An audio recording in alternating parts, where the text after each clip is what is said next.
Welcome back to Redneck's Dirty Hands. I'm Pete, and today my buddy Billy came over, and looks like he's got a little head there.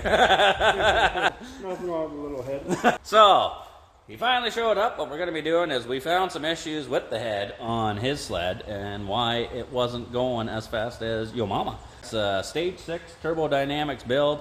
Should be totally way faster than Yo Mama because Yo Mama doesn't have half the goodies that this one has, but we did find some issues with this. The exhaust valves were leaking on it, so we are going to hopefully address those issues. So Billy is numero uno again.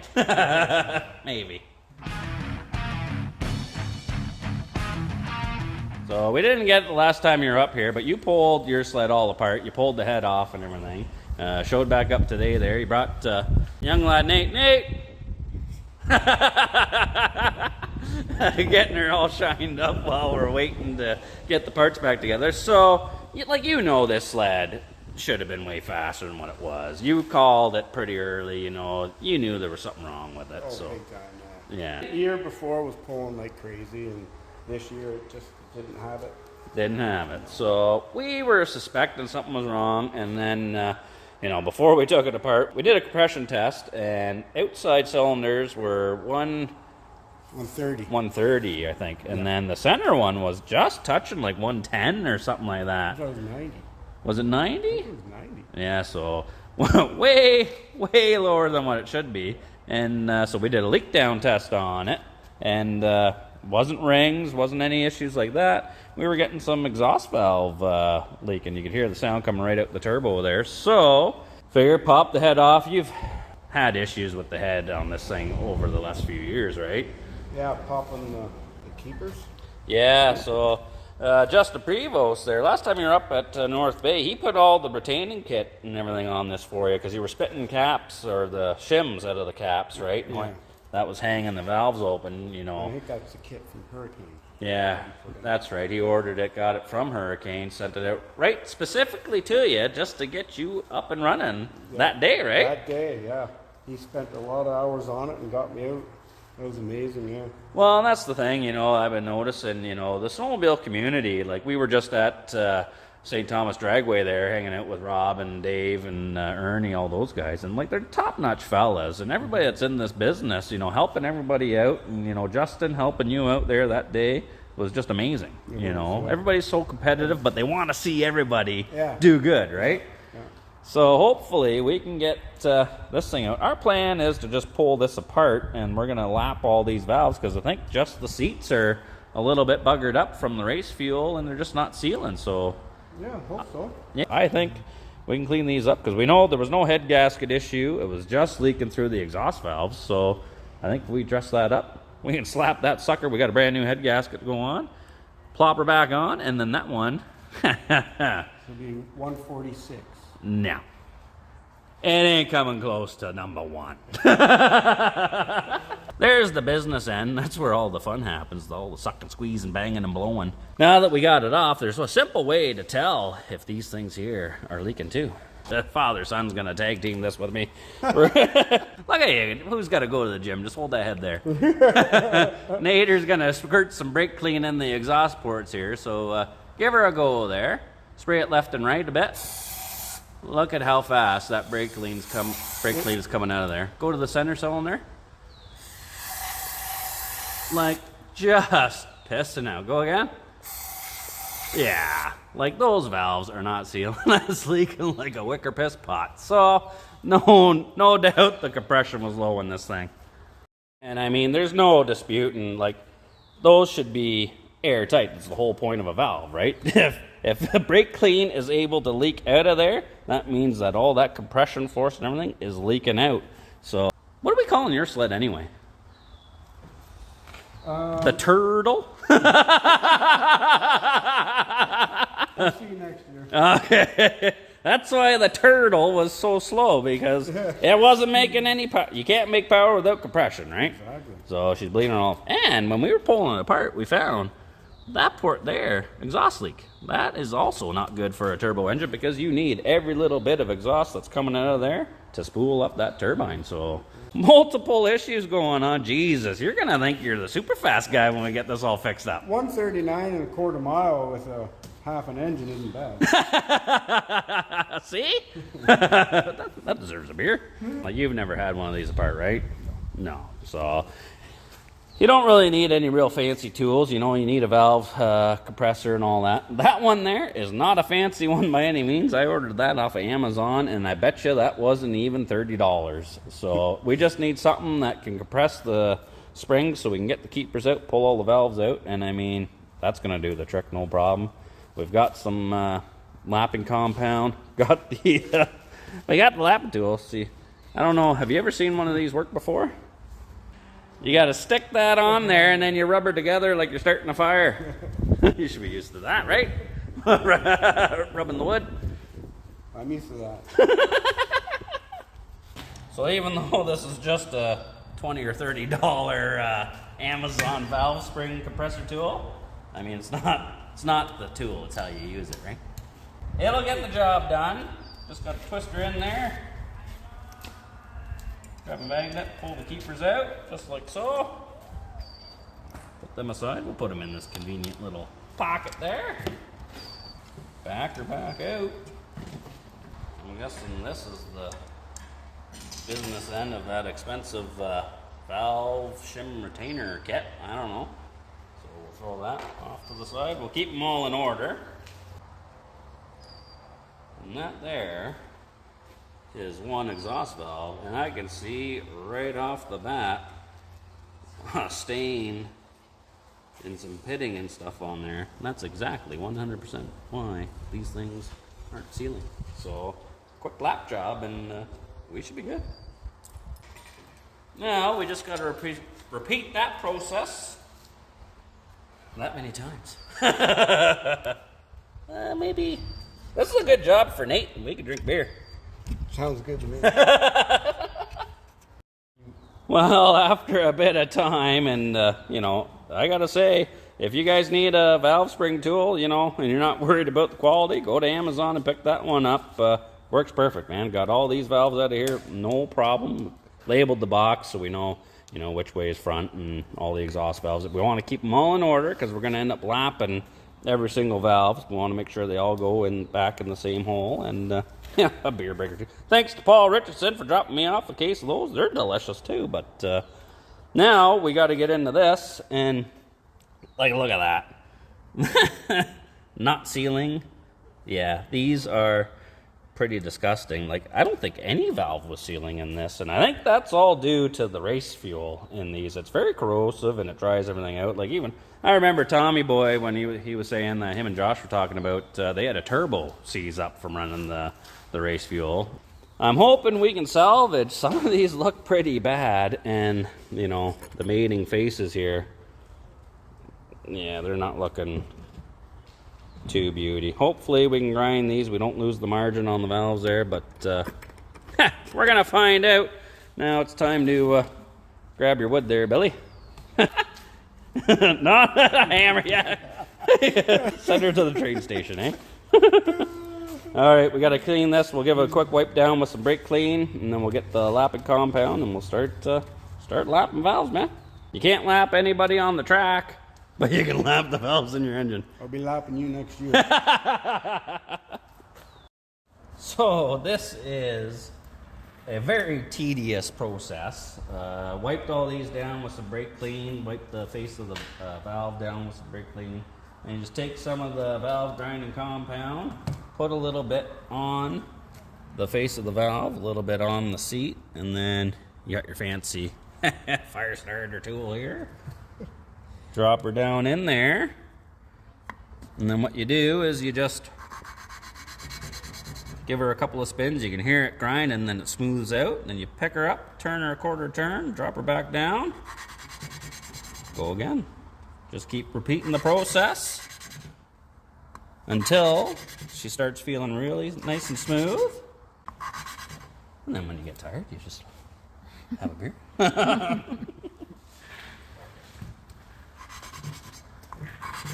It's already sounding fairly smooth there, so we'll pull her out, wipe this guy off. So I don't know if you can see that. See how corroded, pitted, dark that is. Then after a little bit of lapping, you can actually see where that valve's supposed to be sealing. So we got to go a little bit more, but we're on the right track. You filming this, Nate? This is what you call teamwork. Many hands make, what is it? How's that saying go? Light work? Yeah, many hands makes light work. Hopefully many hands makes horsepower. Even at lapping valves, I'm beating them. This is my 4th one. I need a bigger tool. That's what she said. This is taking forever though. How long have we been doing this, Nate? 2 hours, there. We did have a couple of beers. Well, I did anyway. Billy's having a hard time getting the tool to stick to the valves. He doesn't know the secret. Sometimes you just need a little social lube to get the job done, eh? Is there anything beer can't fix? Look at that. That's standing up straighter than you in the morning. Don't know about that. Come on, I only got this one and then one left and I'm done. Well, see, that's all it took. Is for me to jump in for you to speed up. Well, as soon as it became a race, like, going now. You want horsepower, mile an hour? You gotta work for it, eh? We're working for it. I'm not. Nice one. Alright, well this was taking forever. Billy and Nate had to go home, so got all the valves out. I've gone through and lapped them all. They're all organized in the box there. And this is what it looks like after being lapped now. Now you can see clear definition of where the valves are supposed to be seating and sealing. And the face of the valves are nice and clean. So we should be able to clean the surface of the head here, throw all the valves back in. Then we just got to clean the surface of the block. And then, yeah, new head gasket. Put it back on, crank her down, torque her up, start putting her back together, and then this thing should be running way better than it did last year. So we do got to clean all this stuff off the head, and all this is just the residue material from the old head gasket. Best way I find of doing it is if you just take a nice razor blade and gently run her down. You don't have to scratch it or get any gouges, but it peels that stuff right off of there. Just do that all the way around. That way you're not sanding on it, putting all kinds of grooves and scratches in there. Works pretty good. And we just give it a quick wipe down, maybe a little scuff with the Scotch-Brite pad just to make sure there's nothing left on there, and then wipe her down with some brake clean, clean the block. Tickety-boo. Alright, so I've already started putting the intake valves back in. It's a little awkward to film it here doing it myself or whatever. I'm here all alone, but basically we just got to take our valve springs, slide them over, then you got the top plate, and then our fancy dancy Amazon compressor tool here. Comes with a bunch of different sizes of these pusher cups or whatever you want to call them, baskets, I don't know. So just same thing, same as reversal, you know, just get her on there. Crank her down. Just gotta squeeze her down far enough that we can get the keepers in over the valve stem in between, so they anchor into the plate. So then we got to get these keepers in, and these keepers are super tiny. You know, they got a little groove cut in them. They're smooth on the outside, and it's kind of hard to tell, but there's a thick side, and then there's a super thin side. The thin side taper goes down. These can be a little bit tricky to put in. What I like to do is take my telescoping magnet, I clip it in, and I get it right on the edge, so then I could slide that down, hook it in, and then slide the magnet off of it, and usually have pretty good success with it that way. Just like so. There's one sitting in there. Load up the other one, so it's on the other edge there. Then sometimes you just got to kind of lean the tool over to make a bit of a gap for this guy to fall down in there, just like so. And find the freaking T-handle part for this tool. I just had it. What did I do with it? Well, where'd that go? Oh my god, I'm losing my mind. Seriously? Oh, rolled right underneath the head. I couldn't see it. Slide that fella in there. Back it out. Just keep an eye on those keepers. Make sure they're down in the groove and it's looking good. And just like so, tickety-boo. That is all the intake valves installed. Nice one. Then once they're all in there, I like to just take a little brass punch or whatever, just go right on the stem of all the valves and just give them a little tap just to make sure everything's seated, those keepers are locked in, everything's good. We're mint. Now we just gotta put all the exhaust ones in. And now we got them all in. The bottom side of this is all dry, so what we'll do is we'll squirt some more brake clean in all the exhaust ports and we'll see if anything comes out of there. That'll be the telltale sign whether we did a good job lapping these valves or not. So same thing, we're just gonna take the, thanks to buddy Jamie at Iron Equipment, Klondike dealer, the Klondike brakes parts cleaner. This stuff is beautiful stuff, works great. So we'll give it a spray. Make sure we get it on top of each valve because it does split inside there. So we've got brake clean on both sides. Now we just gotta lift it up and check underneath. This is freaking awkward to do, but here we go. I got her. So now we're looking at all the valves on the other side. She's full of brake clean on both sides. I think we're mint, Billy. Also, we just dump all that brake clean out of there, both sides. Okay, give her one last final wipe down, and we'll be good. This is definitely gonna be an improvement to Billy's sled there. You're welcome, buddy. Alright, so Billy's head's about ready to go in. I've got the block pretty clean, but there's a few things we got to do because we're reusing these studs here. They're a bit dirty, so what you want to do is you want to spray these down, get them all cleaned up, brake clean or whatever, get all the gunk off of them, because we're going to run those back in with some Loctite, let them set up overnight. That way they lock in, and then we'll throw the head gasket and the head on and then torque it down from there. And because we're going to be Loctiting them, what we want to do is take some brake clean, shoot them down in all the holes. These are all blind holes, they all bottom, except for that one over there. That one there runs down into the passage where the water pump is. So a lot of guys, what they do is they take the bottom of the stud, they'll grind an angle into that stud so the water pump will clear it. But you can only really do that if you've got the motor out and it's all apart.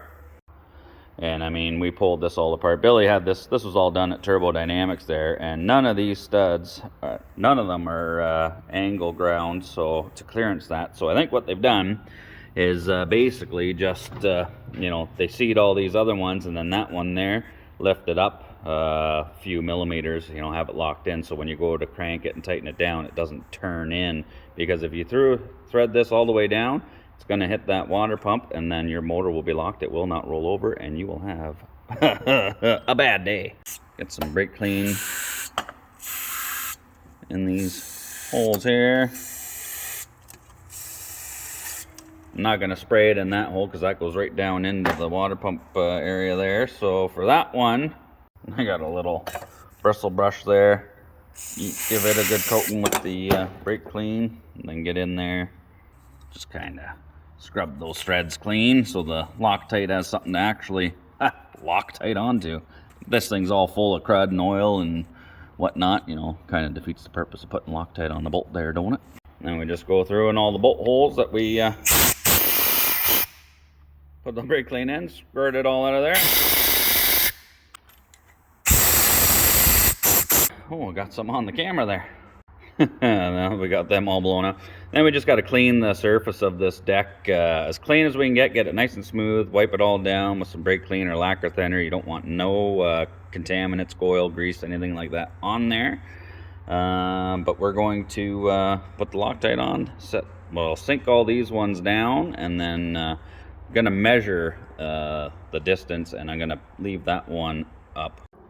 Okay, so I'm running that stud in there with the Loctite and measuring, sorry, and measuring the height, and we are at 79.36.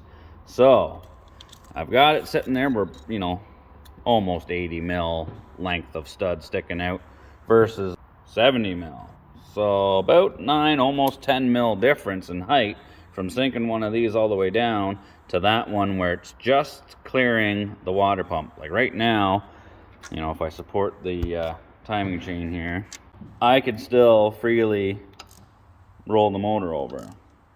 Whereas if I crank that stud in just like a half or quarter turn more, she's locked up solid. So I'm gonna say 80 mil stud height, and that one there is where you want to be. Loctite it, let it sit overnight, you're good to go.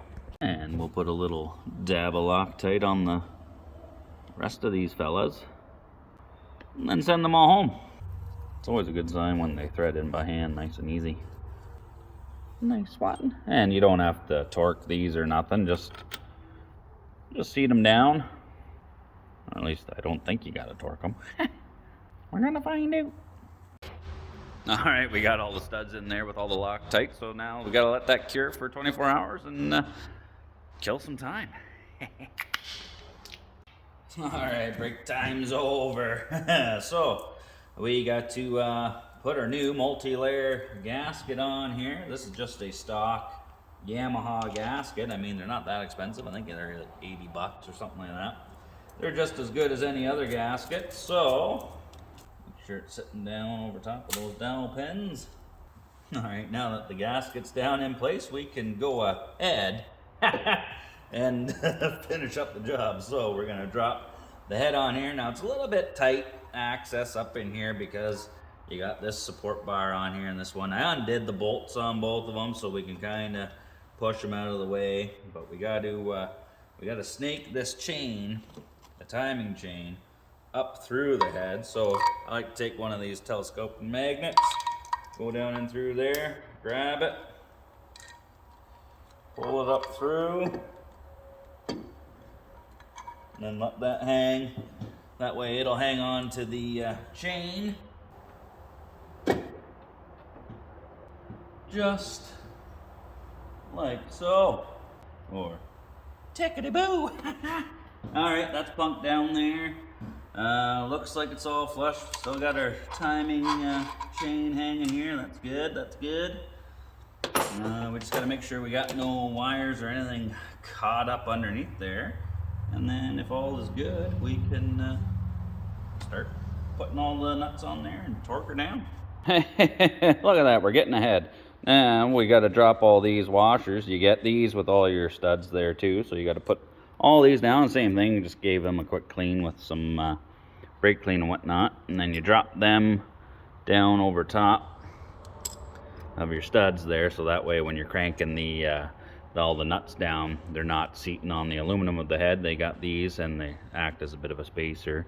And you can see that one there isn't really sticking up that much further than the other one, so we should be good. So we'll get these all on there and then we'll start putting the nuts on. Now that we got all those washers in place, we got to put all the nuts on. And these fellas here, they are a 12 millimeter little nut, fancy looking thing. So we got to get them in there. For that, I like to take my long handled, the bigger magnet, and I just put some electrical tape on there so I can spin her. So I just clip her in the end there. It holds it in there enough so you can, you know, it doesn't necessarily hold it perfect, but I mean sometimes, you know, it gets it so you can at least spin it. And then I just, you know, normally for these ARPs you got to use, or they want you to use the ARP, the assembly lube, torque lube, or whatever they call it. I don't have any. I mean, since the beginning of time, you know, we've been torquing head bolts and stuff with motor oil, so I figured the Yamaha lube 1040 should be good enough. We give her a little dunk in there so it coats the threads in the bottom of the nut there, and then we just drop her down in there, get her started, pull her off, move on to the next one, man. Basically we just want to make sure we're lubricating the threads and the bottom of this so you get a an accurate torque reading when you go to set this up. All right, all the nuts are on there. Now, just like the old WWF finishing move, we'll give her the nut twister. This is the official Yamaha Sidewinder. This is a 2018. I bought this service manual when I got the red and white sled. On page 55, we've got our layout, the torques sequence and specs. Now, we're not going to be going exactly to the specs of these guys because we've got the ARP heavy-duty studs in there. You know, the manual says it wants you to run them down in sequence to, I think it's like 18 foot-pounds, and then back them off, and then tighten them again to 18 foot-pounds, and then run them to 175 to 185 degrees from there. But talking to a bunch of fellas about with the studs here, usually take these up to, hear it from different sources, 45 foot-pounds to 55 foot-pounds or 65 foot-pounds. We'll go through the sequence, get these all done. I'll set this to, what do I got? I'll start off at 25 foot-pounds, do the sequence, and then I'll go through again, and I'll just keep upping it a little bit at a time. So we want to go number 3, number 4, number 5, number 6, number 7, and then number 8, 9, 10. We'll repeat that a bunch of times, then we'll just zip these fellas down to, you know, 9 foot-pounds, and then call her good.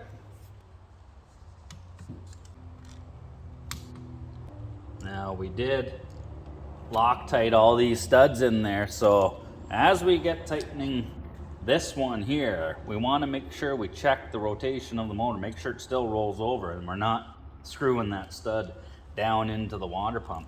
If we are, we're gonna have to pull it back out. Okay. Ding ding, there's round 1. Now we just gotta keep doing that, but I'm gonna check that motor, make sure it still rolls over. I'm just gonna hold the timing chain out and about here just so it's not getting bound up. We'll just give her a few little turns that way. Nice and smooth. Back her up. Alright, she's still turning. That's a good sign. Now we'll run her up to 35. Lock her in. Let's do her again. Same sequence as before.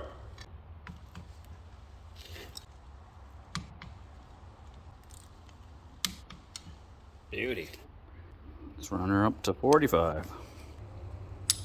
Lock and load. Oh, she's getting tighter to pull now.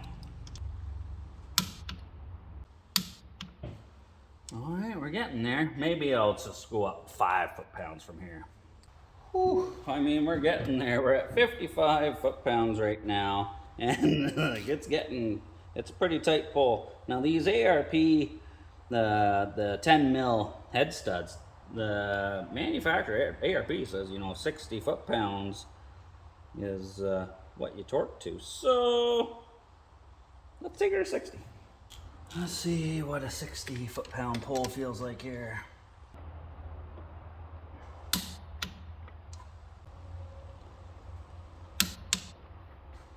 Jesus, she's freaking tight. All right, that was a tight tug there, but we're calling her quits at 60 foot-pounds there. I don't want to push my luck, and that's what the manufacturer rates those studs for. So hey, now we just gotta do cinch up these little Allen bolts on the end. Perfecto. And yeah, head is installed. Well, we're making some really good headway on this job, pun intended. But there's still a crap load left to do, you know. We still got to put the cams in, set the timing, you know. We're definitely going to have to check the valve adjustment and all that because we've lapped the valves. I'm sure the height has changed, so we might have to re-shim all these things. You know, we want to let all the ponies out of the stable on this. We want no excuses for Billy. We want this thing rocking and rolling. But I think that's as far as we're going to go in this video because, you know what, I want Billy to be here to help put it all back together too. So, you know, that way, you know, he gets his hands dirty. He's the one working on this too, helping to make it faster, you know, finding the issues that's wrong with it and correcting them. So that way, next winter, when we get out on the ice and he roasts your mama, he can say that he helped get there. You know what I mean? And there's nothing better than, you know, you actually get to work on something. You built something, you fixed it, you made it go fast, and I know he wants to beat yo mama, and I think now he's gonsta. You know, one of the things I love most about the competitiveness and the racing and stuff like this is all the smack talk, man. You know, I like the back and forth between Billy and I and everybody, you know, even Tommy Boy, all those guys. Everybody likes, you know, the competitiveness and, you know, getting under everybody else's skin about, you know, how slow their machines are and all that. But, you know, I know this thing's going to be a rocket ship, and it always was fast. You know, it's just he's been having issues the last couple of years, and I think that race fuel was doing it. You know, leaking valves is not fast, and I want to see him beat your mama. So we'll get Billy and Nate back up here to help put this thing back together, so, you know, they can beat me knowing that they did it together. You know, Arthur Family Racing, give her, buddy. Cheers. So I think this is going to end this video on Billy's sled there, but one other thing, too. Back at when we went to St. Thomas Dragway there, we met a lot of awesome fellas, you know, into the race world and all that stuff. You know, bumped in, I was talking to one hell of a fella there, Kerry King, great guy. You know, he's been in the industry, you know, racing everything. Yeah, he was in that video, the Dragway one there. He's got one of our stickers on the back of his sled now. He's a great guy. He's been working with Yamaha over the years, doing all kinds of stuff. He's done almost anything you can think of, and we're going to be working together on something. You know, after that weekend at the drag strip there, we're talking a little bit afterwards, and was going on about you know, some parts for sleds and all that, and I mentioned about having an F7, you know, maybe get into doing some grass drag and stuff like that, and he was like, "You got an F7? Really? I used to have one. Want one again?" So it just so happens I have a 2003 Arcticad F7 that dangles pretty good. And he was saying if I wanted her to dangle real good, you know, you got to do the race map ECU, you know, there's a timing key, you know, you need a speed track, stuff like that, set it up for the grass drags, and then I'd have a serious dangler on my hands. But I said, well, just out of curiosity, how much of those parts do you have? And he was like, I got it all, man. So he's coming down to pick up the F7. He's going to convert it over for grass dragging for me. And then, yeah, we're going to tear up some turf. You know, he lives quite a bit of ways from me, but he's got his own small engine business and all that or whatever, K&B Performance, so he knows what he's doing. So I think this will be a good collaboration, you know. My sled, his know-how, his parts, all that stuff. He's been doing all kinds of drag racing. He does the grass drag, snow drags, he does the asphalt stuff, as you see in the last video there. So this guy, he likes to go and he knows what he's doing. So you know what? I think this partnership is gonna be good. All right, well, we got the F7 out of storage because our buddy that we met at the racetrack there, Kerry King, is going to take that and make it one fast cat. So what's the plan, Stan? Well, we're going to make her a stalker. Yeah. Premiere at Dillable Grass Drag. This thing's going to be wild, eh? Yeah. We'll run her in 700 and the 800 stock class. Okay. We'll bump her up, see how she does with it. See how she does with the big boys. Right. I think it'll do pretty good. I mean, it looks good, so. I mean, that's half the battle. Kerry's right. What'd she do? She dangles. She dangles, and he's gonna make sure she dangles real hard. After going to St. Thomas Dragway there and watching Kerry go down with his Pro Mod and everything, it's like opened up some new doors here. And he reached out to me. He's like, you know what? We got talking about sleds and stuff, and I just happened to mention that I had the F7. He's like, hey, you got one? I've been looking for one. He says, to make these things go fast, you got to have the ECU, the timing key, some other key parts and all that. So I was like, oh, well, just out of curiosity, how much of that do you have? And he's like, all of it. All of it. So, I mean, common sense is, let's put it all on there. So that's what he's going to do. And he's going to take it home, do his thing to it, you know, and then take it up to Dillborough there for the grass drags. August 18th. August 18th, and hopefully, you know, even if it's not number one, you know, just be there and be good. But it's probably going to be number one. And it looks good. It does look good. Shout out to Nick Dart there. He put that wrap together for me on that. I like it. A lot of you has commented on it, you know, whether you like it or not, I don't know. I like it, you know, so hopefully it looks good on the number one podium. Well, you think so? It will win first. Yeah? All right.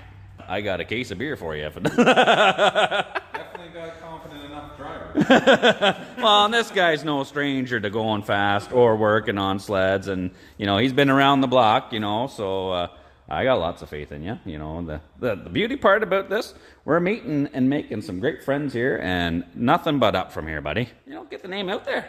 Helps both of us, I think. Absolutely. Right? And then when we're all done with all that, we'll yank that 2-stroke out, put a 4-stroke in there, eh?